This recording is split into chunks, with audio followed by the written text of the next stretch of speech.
So in this video, we're going to be running through how to set up the image tag in your PlayIt plugin. Now, setting up images is very easy. You just create a category and set its type equal to image. You'll want to go ahead and set up and configure the views, and then you just begin to add IMG tags. And you'll want to add all the relative attribute metadata that helps you to render each one of your image tags. Now we're going to run through these metadata attributes in just a little bit, but before we do that, we're going to jump up here to the top and look at the global settings. Now when we look at the IMG attributes on the PlayIt node, these attributes apply to every single category that has a type equal to image. So they are global in nature and they affect every image category. So let's run through each one of these really quickly. Now the IMG-autoplay will automatically begin to play the slideshow. So if we jump out to the PlayIt plugin and we open up the image player, we'll see that it's automatically running through each one of these slides with that progress bar down there at the bottom. Now let's go ahead and jump back to our text editor and let's go ahead and change some of these features so we can see it change. Now you just saw a smaller rendition of the player, but we're going to go ahead and make it bigger by changing the dialog height and width. We're going to go ahead and keep the info enabled equal to true, but we're going to go ahead and speed up the slideshow here just a little bit by 2 seconds. This is measured in milliseconds, so 3,000 milliseconds equals 3 seconds. So let's jump back out here, let's refresh our plugin, and we're going to open it up, and now you can see it's a bigger dialog and the image is automatically scaling. You see the slideshow moving through just a little bit faster.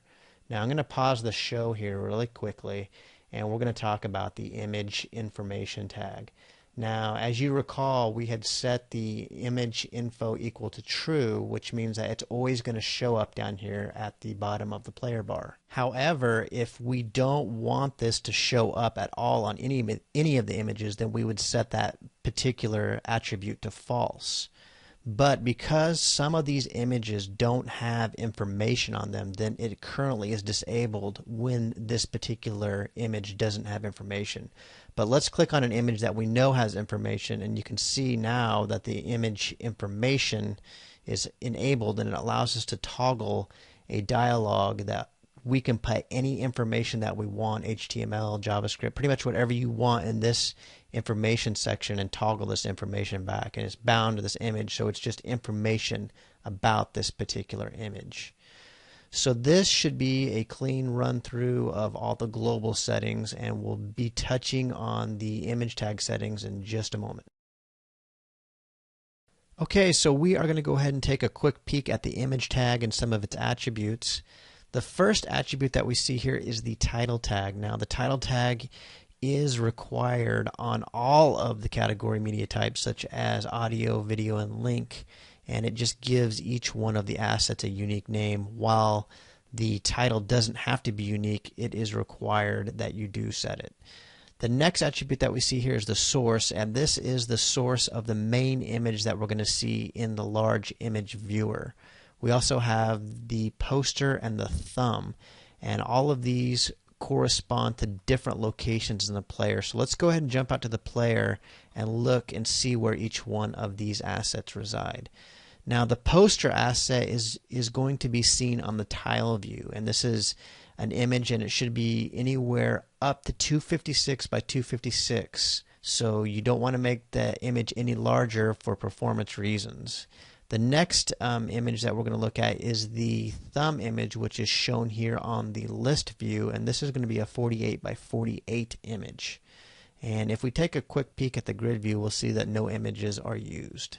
So let's go ahead and open up the image viewer and show where the source is ultimately located. It's this large image that we see right here, and then down here at the bottom it's also going to be using the thumbs again. So it is important that you make sure to set each one of those images accordingly if you want to get the best performance out of the image player.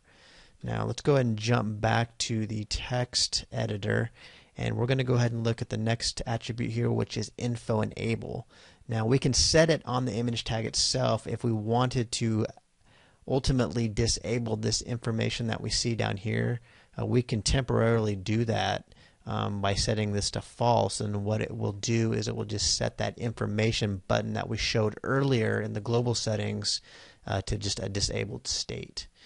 Now the next attributes that we see here are dynamic attributes, and these are just attributes that we made up, and we're going to go ahead and add another dynamic attribute. We're going to call it camera. So say on this particular image we shot it with a Canon, and on these particular instances we shot them with a different camera such as a Nikon, right? So we're going to go ahead and save that. But remember, in order to display these dynamic attributes, we have to be able to match. So we're just going to go ahead and show it in the grid view here really quickly. So let's go ahead and match on camera. And we want it to show with a capital C. So let's go ahead and save that out. And we're going to go ahead and jump back to our image viewer, and we are going to go ahead and refresh the plugin.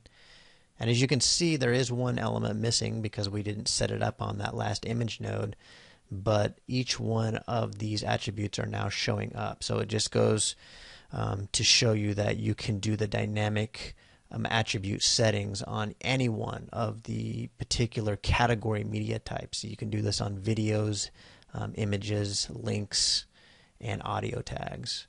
So this should be a good rundown of implementing the images within your PlayIt player.